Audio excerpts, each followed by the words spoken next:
Hello and welcome to Smash Hit Sports. I'm your host, Cody. We had absolute pandemonium in college football this weekend. 3 of the top 6 teams losing, and I cannot wait to talk with you guys about it. However, this podcast episode is going to be a little different. Here's why. I recorded a phenomenal episode with Kevin Redfield, and the issue is we had some technical errors that deleted the first portion of that podcast. The good news is a vast majority of that was able to be saved. The bad news is the first portion of it, the intro and the first game that we talked about, we were not able to hit. So I'm just gonna go ahead and give you a recap of game 1, and then we'll get into the rest of the college football slate. I appreciate you guys working through this. So if you guys do enjoy this content, be sure to subscribe on YouTube or Apple Podcasts or Spotify, wherever you listen to your podcast. Go ahead and leave a review or any comments, what you think about the video. I really, really appreciate that. So that's the best way to support the channel. And let's get right into talking about college football week 10. And one of the best games that we've seen in the last 5 years, in my opinion. An absolutely electric atmosphere in Death Valley at night. You have Alabama 31, LSU 32 in overtime. This was absolutely the game of the weekend. And you know it's a crazy-ass weekend when we had the number 1 and number 3 teams play each other, and it's not the first game that I'm going to sit here and talk to you guys about. Alabama LSU was absolutely bananas. The overtime, Bryce Young's play was nothing short of incredible. LSU's offense looked great with Jaden Daniels, and I'm really, really excited for what this game has implications-wise for both the college football playoff and the college football space going forward. Let's talk about this first. Alabama now has 2 losses. They are no longer in contention for the college football playoff. No 2-loss team has ever made it into the college football playoff. I do not think this year is the year that happens. It's tough, 2 tough losses on the road, but it is what it is. LSU, you want to talk about a ballsy ass call. Going for the 2-point conversion. Jaden Daniels had that 25-yard run in overtime. As soon as they got the ball back, the first play of overtime, just an incredible sequence by LSU to end the game.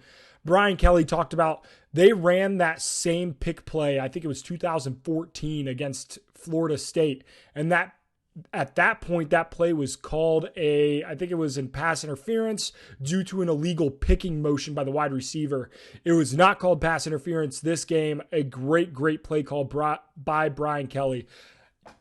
For any of you guys who've listened to this podcast, you know that I am a Brian Kelly hater extraordinaire. Can't stand the guy. Think he's kind of an asshole. But God damn it, is he a good football coach. A phenomenal win for this LSU program in his first year down in Baton Rouge. It really makes this LSU team stand out. They've already hit their win total for the season. And we're now looking at, they have a tough loss against Florida State in a neutral site. And then a tough loss to, I believe it is Ole Miss.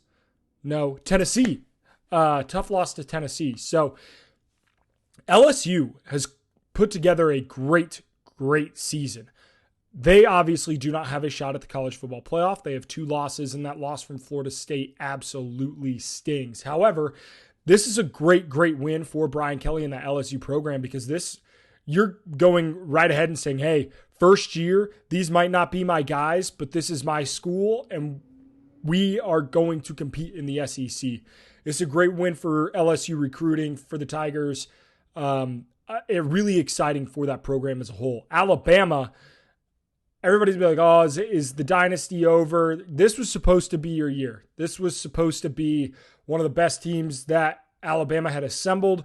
However, their offensive weapons are lacking a little bit. Obviously, they have Jahmyr Gibbs, but their wide receiver room is not the wide receiver room that they've had in recent memory, with guys like Henry Ruggs, Devonta Smith, your Heisman winner. And it's interesting. It's interesting to see what Alabama goes from here. I think they will be fine, but obviously a shakeup from the college football landscape without Alabama and Clemson potentially in the college football playoff. We talk about that later in the show. But really, really exciting game. LSU now has a path to the SEC championship. Can they beat Georgia? Play spoiler. I don't know. I don't think they can, but something to think about, because we thought, hey, Alabama, you're fine. Win the SEC championship and get in. Now they ain't even going to get the chance. So LSU in the SEC championship should be very interesting. They just need to win out. However, Arkansas can ruin that this weekend. So should be very, very interesting going forward. Really excited for the SEC. Can't wait to talk about the rest of the slate with you guys. And we'll just send it right over to what I recorded with Kevin. And I appreciate y'all. Let's get right into Tennessee. Do we want to do Tennessee, Georgia, or do we want to do Clemson, Notre Dame? Both of these games were absolutely electric. Kevin, I'll let you. What game do you feel more strongly about, Tennessee, Georgia, or Clemson, Notre Dame? Because I know personally which one I feel more strongly about as a Notre Dame fan. Yeah, and I think we go Clemson, Notre Dame, because there were some big implications in that game, and I know you want to get it off your chest. Absolutely. Look, I do have a lot to get off my chest. First off, Notre Dame 35, Clemson 14, and I think that score is even closer than the game was. Notre Dame was up 28-0 at one point, dominated this game from start to finish. First score of the game was a blocked punt. The implications for this game were nothing short of massive. And let's talk about it from a college playoff standpoint, Clemson standpoint, because Notre Dame obviously not making it into the college football playoff. They're going to make a nice bowl game and move forward, but I think that this game means more to Notre Dame for next season and future seasons than it does for this season. However, Clemson, this means everything. They are now sitting at one loss. Does Clemson, as a one-loss team, have a chance to make it into the college football playoff? A sliver of a chance, but okay, I'll be honest. If I were on the college football playoff committee, absolutely not. Because Clemson they don't look like a college football playoff team. They don't look like it in comparison to Michigan, Ohio State, Georgia, Tennessee, freaking Oregon, USC. Like, there's so many teams that I think are better, and this game showed that Clemson is an incomplete team, that if they really love the ACC that much and the ACC championship is like somehow Clemson versus a 11th ranked NC State, maybe, or whatever it is, I don't know. It'll be UNC is who it'll be against, because UNC 7-1, 8-1, 8-1. But yeah, again, weak competition for them too, so they'd have to get some miracles rolling. Right, and both of their losses coming to Notre Dame. It's a really weird situation because I do value conference championships. I think conference championships mean something. That being said, I would put in a one-loss Clemson over a one-loss TCU. I would not put a one-loss Clemson in over a one-loss Michigan. I would not put them in over a one-loss Pac-12 champion, whether that's Oregon, UCLA, USC, whoever that one-loss championship is, especially if USC beats Notre Dame. I think that does matter for USC. I don't know if, obviously it doesn't matter if it's Oregon or, UCLA, whoever else could come out of the Pac-12. And this Clemson team has been human, because when you look at their losses up to this point in the season, or not their losses, but their close games, Wake Forest is no longer ranked. Syracuse is no longer ranked. Like, these games were close and now they aren't. If the committee, if you were, obviously Michigan is there, right? Would you put a one-loss Pac-12 team, or even better, one-loss Tennessee, because Tennessee's not going to make it to the SEC championship? Would you put in a one-loss Tennessee over a one-loss Clemson, who is an ACC champion? Without a doubt, and here's why. Oregon lost to Georgia. Tennessee lost to Georgia. These are the losses that they have that can I know it's a really freaking dumb conversation, but like, valuable losses are kind of a thing nowadays. It's such a dumb term, but it's facts though. And if your loss is, no offense, Cody, a 6-3 at the point, Notre Dame, I'm not going to do that over Georgia. No way. I agree 100%. And from a Notre Dame standpoint, this game means a ton to the program, where there were a lot of questions asked about Marcus Freeman heading into this game after losses at home to Stanford and at home to Marshall. Nobody's going to blame him for the Ohio State loss, whatever. Nobody's beaten Ohio State all year. But those two losses were some of the worst losses that I have seen in the last decade for Notre Dame. But to follow that up with a phenomenal win against Clemson at home, what does this do for Notre Dame and Marcus Freeman and that staff? It gives them momentum. And, if we're being real, Marcus Freeman probably wasn't going to get a national championship in his first year. No coach really does that. But they started out rough, yes. But the more you get going down the stretch, down the season, the more likely you're going to be just getting those recruits on that back end of the recruiting season. And, if they win out, which, big if, or even if they end up with like one loss, that's still 8-4. That's 9-3. That's a really impressive season going into a bowl game where they could get a pretty big bowl game. They could possibly be ranked in like the low teens. It gets them national exposure. They have 2 ranked wins in a row. I know Syracuse isn't as good anymore, but still, that's momentum you can build on for the future. Yeah, I agree. And I think the big thing that you hit there is recruiting, right? Because a lot of these coaches have great recruiting, but then when they don't get the wins on the field, those recruits tend to leave. And with Notre Dame, we have the number 3 2023 class right now, behind Alabama and Georgia, 2 pretty damn good programs, if you ask me. So to be able to say, hey, you can play and win at the biggest stage while at Notre Dame, and showing that a Marcus Freeman-led team can do that, I think it says a ton about that. The other thing that college football is so much more different now than what it was, transfers.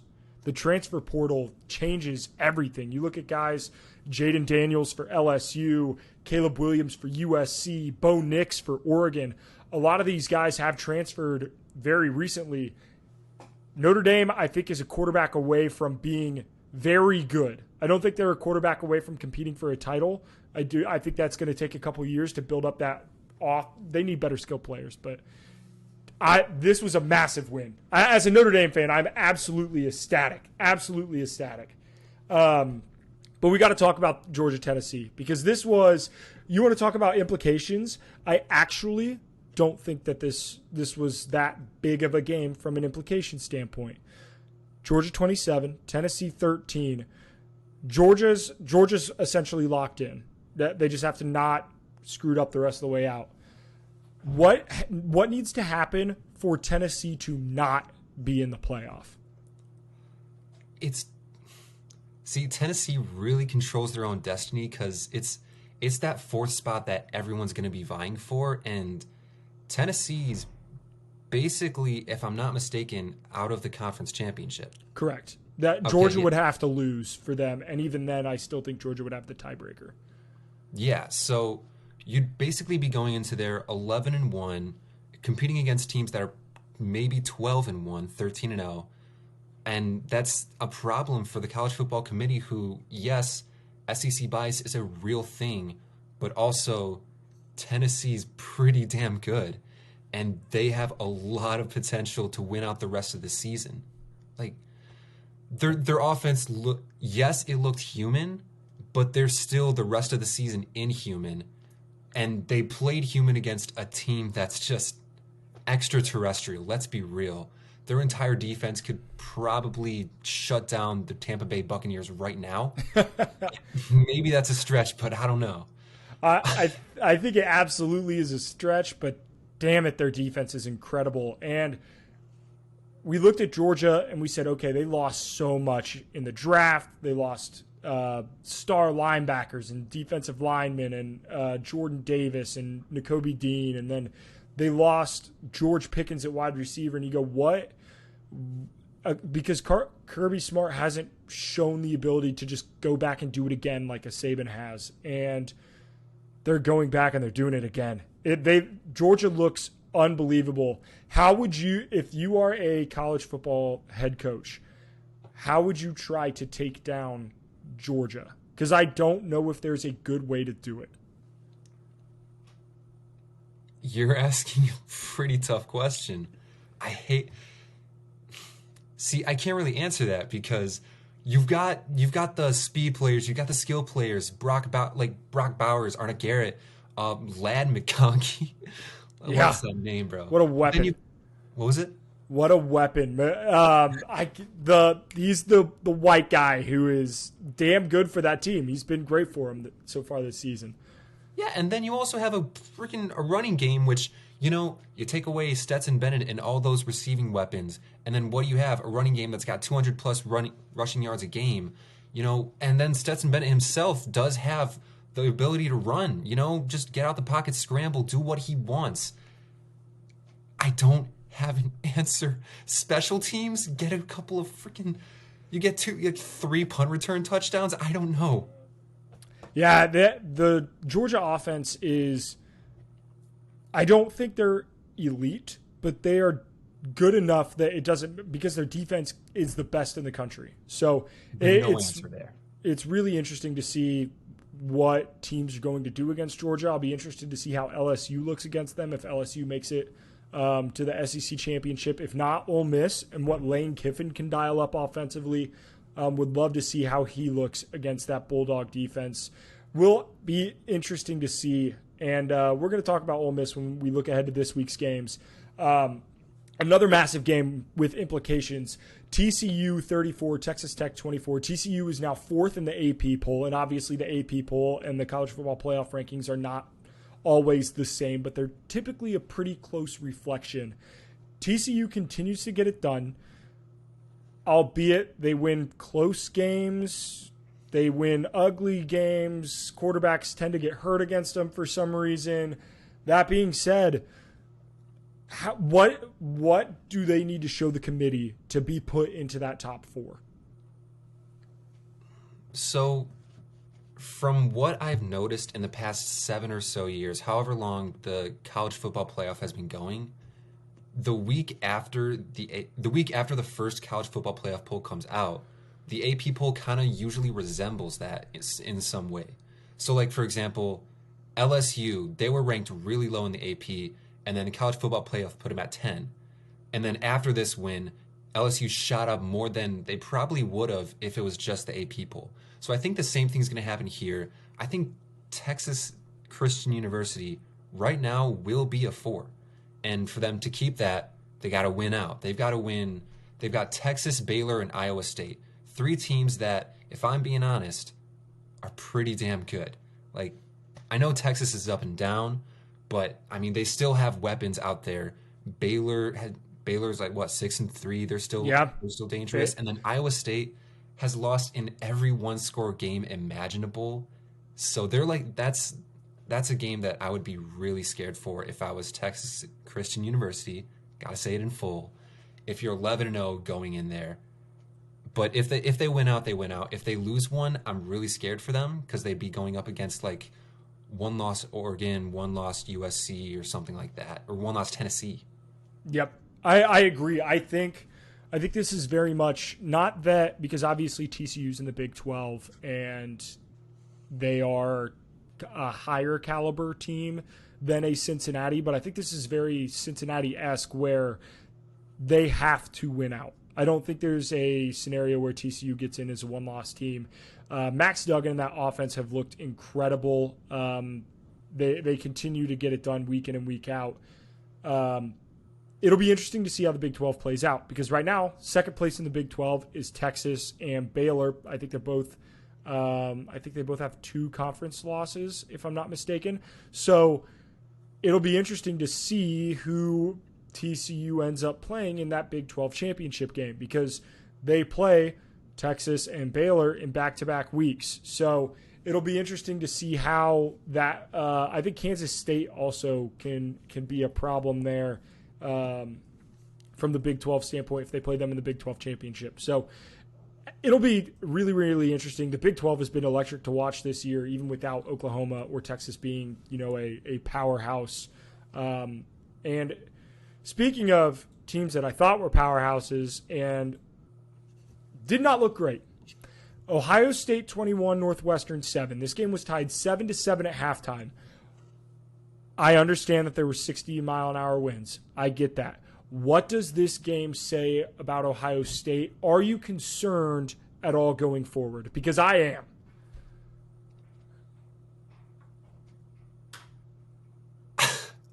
I'm concerned, but I'm not as concerned as I think you are. Because, look, Ohio State already beat Penn State. That was their big challenge going into this. So now they're in control of their own destiny. It's basically just wins because that's their highlight win so far. Of course, they're going to have to play Michigan, but, you can't really stop that. This game did show that they're human. I get it. They haven't looked like the Ohio State of the past, even in the past this season. But they still scored points. They still defended them. They held them to 7 points. I just think people are overreacting. This might not be the Ohio State team that almost took it against Clemson, but it's still an Ohio State team. Yeah, what worries me is OSU's inability to run the football. And I understand that it's hard to run the football when teams know that you're going to run the football, but that's what's going to happen if you get leads on teams. They are going to expect you to run the football, and you need to be able to run it in order to maintain a lead. And I don't know if Ohio State has the ability to do that. The other thing that I was kind of worried about is I know Northwestern only put up 7 points, but they did move the ball pretty well against Ohio State. So I think they have time to get things right before they play Michigan. But boy, do you have to get it right before you play Michigan, because Michigan has been incredible to start the year as well. So that rushing attack has been nothing short of stellar. And if I may just say... Oh, go ahead. All right. If I can just say one thing that this week has taught us is that those quarterbacks that we thought were really up there were Heisman-type guys. It taught us that they're human. Like, watching that game yesterday and watching C.J. Stroud force the ball downfield, force 15-plus yard throws that are just inaccurate, almost intercepted, it kind of gave me appreciation for what he can do, because just seeing when he fails, it just, it put a damper on my day. I'll be real. I love seeing C.J. Stroud throw it all over. Same thing, Hendon Hooker. Same thing, Bryce Young. Those guys showed that they're human in their losses, but I think that this week was challenging, and next week and weeks after, I think we're going to see them at their truest potential after these kind of devastating times. Yep, I agree. I think we have not seen I think we have not seen Ohio State in its best form. We got to talk about one other team, because they're your team, and they deserve to be talked about. They're currently the leaders in the Conference USA. They are your UTSA Roadrunners. They had a wild overtime win against UAB, which UAB is no slouch. They can run the football damn well. What has been the best part about UTSA's season thus far? Oh, man, I'm giddy. I'm fucking giddy. Man. It's the revamping of the offense for me. It's Frank Harris getting all 26 records for UTSA, school records. It's the big three monster of Zachary Franklin, Joshua Cephas, and DeCorian Clark just freaking mossing everyone, just going to town on Conference USA corners. And, the defense hasn't been the best, We've had some really bad tackling over the past season, basically. But, it's the close games. It's the overtimes. 3 overtime games, 6 overtimes this season. And, we're ready for the American Athletic Conference. It's the Conference USA. We've had a conference championship. I might be a little cocky here, but... Wow, that's bold. Another one maybe incoming this season, looking like it. I think we're ready to I love that. Hell yeah. UTSA has been a great program the last several years. it'll be interesting to see. They got a fairly difficult schedule. I mean, Rice has not been great, and they get Louisiana Tech and UTEP, and UTEP always plays them well. So it'll be interesting. UTEP obviously hasn't had a great start to the season, but it'll be interesting. Who do you think they'll play in the conference championship? You think it'll end up being North Texas?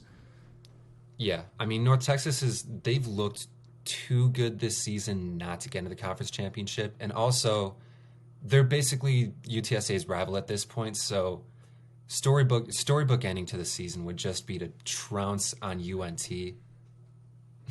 Would love to see it. A lot of good football down in Texas this season. Sure. Is there any other games that really struck your eye from Week 10? Not games. I just got to say that I'm so appreciative that we've got Maction back in the weekdays.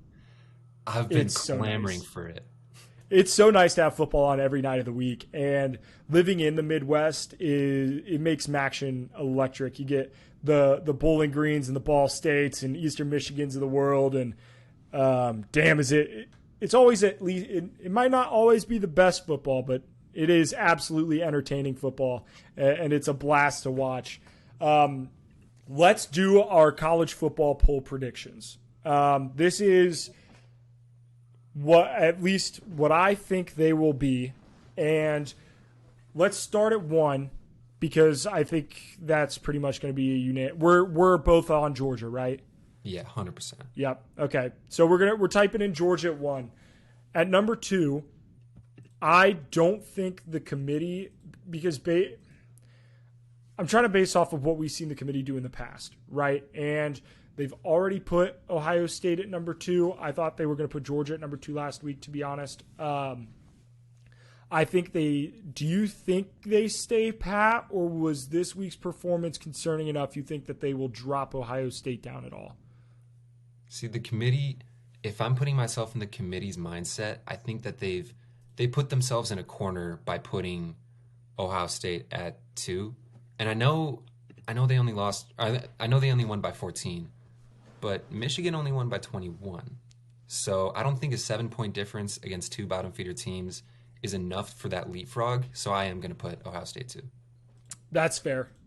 I'll agree. I'll put Ohio State 2 as well. I think Michigan certainly has a shot to be at number 2, and that'll put.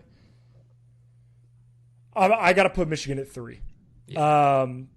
At this point, I think we are really getting into the undefeated teams, right? Because last week, TCU was at 7, Clemson was 8-0, and Tennessee was at 8-0. I think Michigan will be that 3rd, and I don't think they're willing to put a one-loss Tennessee. I don't think Tennessee played that game close enough that they are willing to keep them in the college football playoff as it stands. So I'm going to put Michigan at 3. Are you on the same page if we... Yeah, you're saying Michigan at 3, right? Yeah. Okay. Yeah. And the thing, too, is the College Football Playoff Committee can put that there now, and then they won't have to worry about it because those two, Ohio State and Michigan, will play, and that won't eventually be the matchup. Yeah, 100%. Okay. 4. I'm going to give you 3 options. You're going to tell me which one it is. You have 8-0 or 9-0 TCU. You have 8-1 Tennessee, and you have 8-1 Oregon. Who is the number 4 spot in the college football playoff? I was gonna say I was preparing for this before making the top 6, and those were my 3 teams. And I love Big 12 football.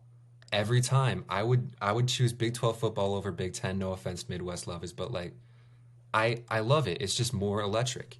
That being said, you can't deny that Tennessee has played such a great schedule. They beat so many ranked opponents, and I don't see an argument for Tennessee to be. I see an argument for Tennessee to be below TCU and Oregon, but I think that the committee, they love their SEC, they love their ranked wins, they love their quality wins, and that's why I'm putting Tennessee at 4. Okay, I'm glad you did this because I agree, and we can arbitrarily put TCU and Oregon 5-6. Doesn't really matter, but those are the 2 teams on the outside looking in.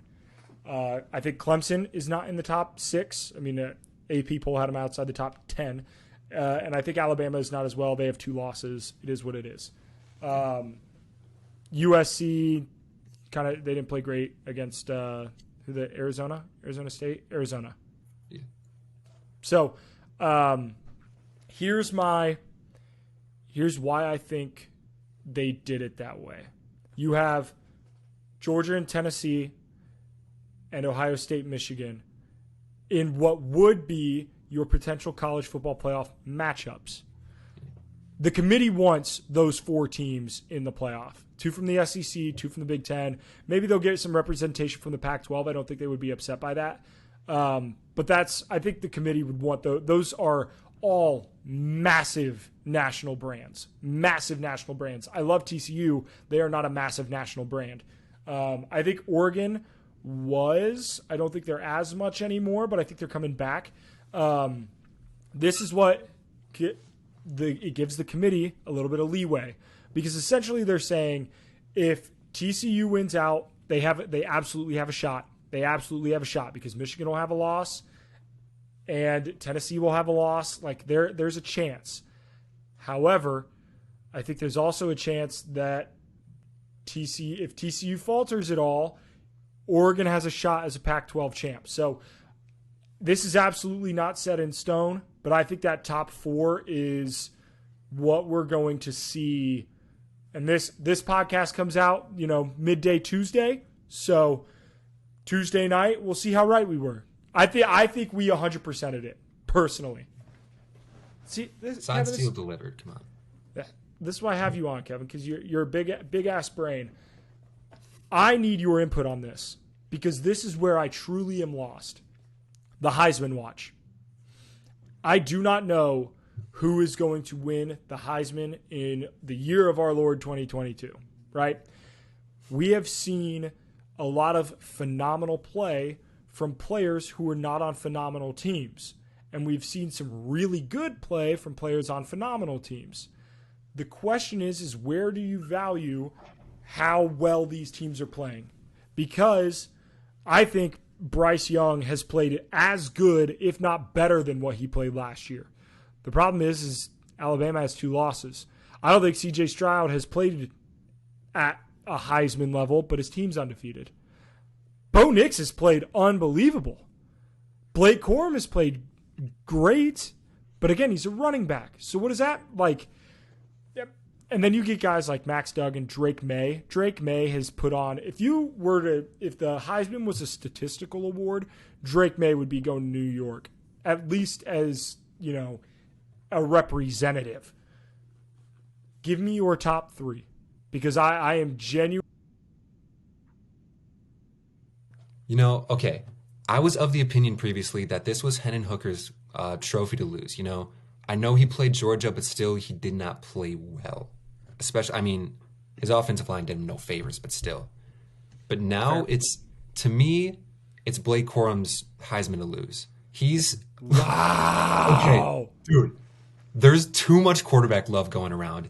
And I think watching Blake Corum is like watching a more compact, I don't want to say Derrick Henry, but like he's so magical with the ball. He's got such, if there was a running back that had that had all the tools, it would be Blake Corum. And he's putting up the stats, his team's doing well, and that's just a combination for something amazing. Maybe a Heisman. Come on, like Devonta Adams won the Heisman, and he was a wide receiver.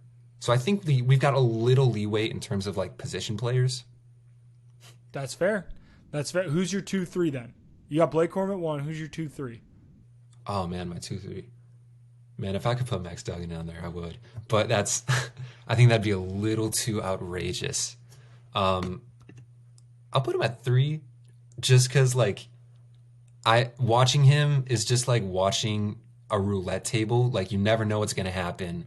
It always comes through, but, like, you never know if he's just going to, like, do it on the ground, do it on the air. He can do it in all positions. And then, like you said, Bo Nix. Ever since that first loss, he's been steadily getting his name back up there, and it's phenomenal to watch, especially last game when he got that receiving touchdown. I love when he gets a receiving touchdown. I don't know. I don't think this is how the Heisman will end up. But I really like those picks. The issue that I have is I like Blake Corum a lot, but damn it, he's running behind the best offensive line in football. Michigan's offensive line is absolutely incredible. If you could give a Heisman to an entire position group, it would go to Michigan's offensive line because they are phenomenal, the best in the country. If I had to give the Heisman away today, I would give it to Bo Nix. What he has been able to do at Oregon after transferring out of Auburn has been nothing short of incredible. And I understand that they have that bad loss to Georgia. But we looked at what Georgia did to Hendon Hooker, and I don't think it was that much worse for Bo Nix, to be honest. Bo Nix has been incredible. He has really led the Oregon team, and I like a bit of an underdog story. I don't think he's going to win it. I don't think he's going to win it, but I think he could get invited. I think it's still a two-headed race between C.J. Stroud and Hendon Hooker, though. And I don't, because Jalen Hyatt Hendon Hooker has Jalen Hyatt and all those weapons at Tennessee.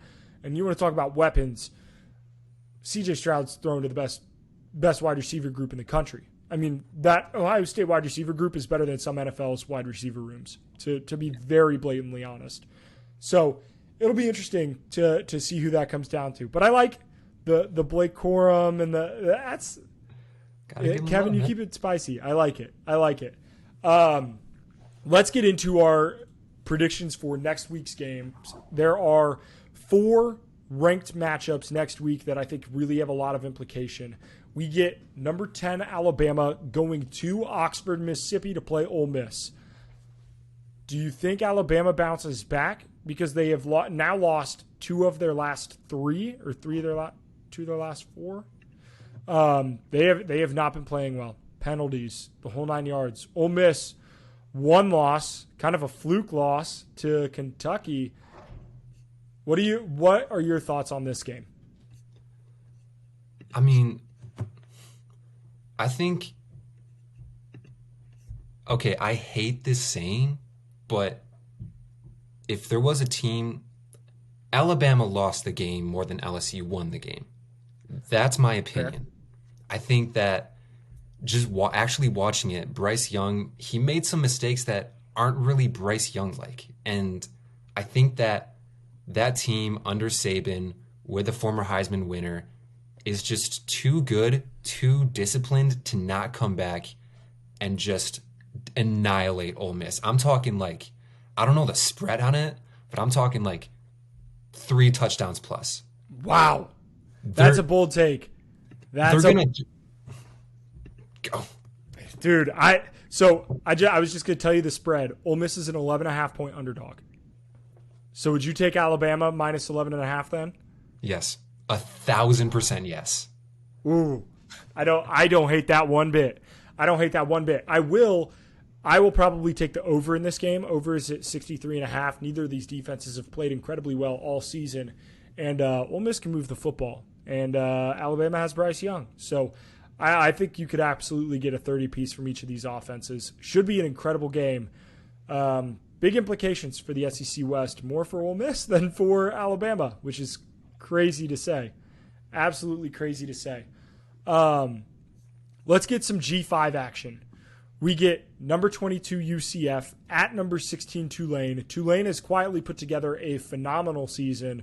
Their offense has looked great. Their defense, they made Kansas State look absolutely washed. I can't believe that game happened. What are your thoughts on the UCF and Tulane game? So, I was watching that Tulane game against Tulsa the other day, and they looked human, yes, but I loved watching Tulane. They had a really good pass run discipline, or what's the word for it? Like mixture, 50. It wasn't 50-50. Yeah. Their run game was a little more pronounced, but I loved watching it. And UCF, they've had their dominant games against Temple. They scored 70 points, that space game or whatever it was called. Yeah, those jerseys were so sick. Dude, I love so those. Sick. Nah, but the real kicker for this game, I think, is going to be John Reese Plumlee and whether he's healthy. I was looking at it before this, and I really didn't see any indication on whether he was healthy or not. Their last game, they won 7 points against Memphis with what was his name? Mikey Keene. Yep. Yeah, and he played all right, but Memphis isn't really. They haven't played like a top dog like they have in past years, and I think John Reese Plumlee, he's got the talent. I think that if he's there, if he's healthy, UCF gets that upset, if you call it that, and they take control of the AAC. But if he's not there and they don't have that just explosive running ability that Plumlee always gives them, then it's Tulane's game to lose. I'll agree with that. John Reese Plumlee certainly makes all the difference in this matchup. Tulane has looked good. They're undefeated in the conference so far this season. It'll be interesting to see. Tulane is currently a 1.5-point favorite. It'll be a good game. I would absolutely, whether John Reese Plumlee plays or not, I would take UCF if this game was at the Bounce House.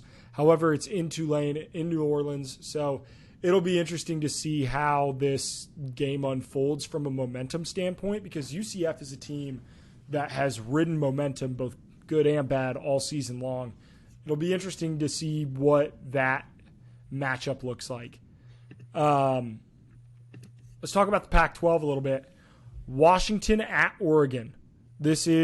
Oregon is going to have a couple of tests coming up, but this is the first on their schedule. Washington has looked solid at times. They beat the brakes off of Michigan State. They've played some really good football. They've also played some really bad football. What Washington team are we going to get this week in Eugene? Against Oregon, we're not going to see the Washington State. Whoa, Washington. There we go. All right. We're not going to see the Washington that they could potentially be, and I'm saying potentially as in like number 15 in the nation, but like that Michigan State win, Michigan State hasn't looked the best. We can probably say that for certain. Maybe against Illinois, but that Illinois game was pretty sloppy. Yeah. Washington, what are they? 6-3, right? I think so. Let's say sure. Yeah. Yeah, sure. Yeah, 6-3. But then Oregon has just looked on another level, and they just keep on getting better. They were playing silly with Colorado, and I know it's Colorado, but still, they were pulling out the bag against them, and then weeks previous, they've just been building on success. It's Oregon's game to lose, and they're not going to lose it. Yeah, Oregon's a 13.5-point favorite. This is another one. It is so tough to win football games in Eugene, Oregon. They are so damn good at home. Bo Nix is great at home. This would be a tough stretch for Oregon, though, because heading into the back end of the Pac-12, they have Washington this weekend, then they get Utah next weekend, and Oregon State at Oregon State afterwards. That's a pretty tough stretch. And then if they end up playing a UCLA or USC in the Pac-12 championship, that is a hell of a stretch for Oregon, and it would look damn good on a college football playoff resume. That's all I'm saying. You're right. Come on. But it'll be a damn good game. But we got to talk about the game of the weekend, in my opinion, or at least the most impactful game. College football game day is headed down to Austin for, I think it's the second time this season. Number 4 TCU at number 18 Texas. Texas, you want to talk about a team that has been up and down. They have been up and down all season long. Bad losses to Oregon State to Oklahoma State, and Texas Tech. But they kind of hold their own destiny a little bit. And TCU is coming into Texas. This is a game where the number 4 team in the country is a 7-point underdog. You tell me, Kevin. Who's making that? We going here? Or we going horns down? What are the vibes for this game? I need to know. Hey, so I just got to put this image in your mind.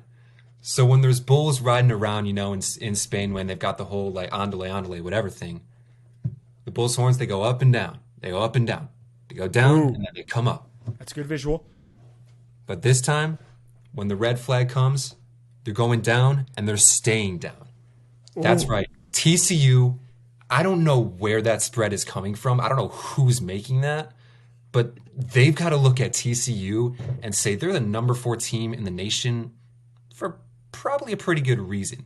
They might be a second half team, but second half teams win games. And Max Duggan wins games. And their running game with Duggan wins games. I don't know what else to say. I love that. I strongly disagree. I think Texas wins this game. I think Texas wins this game fairly handily.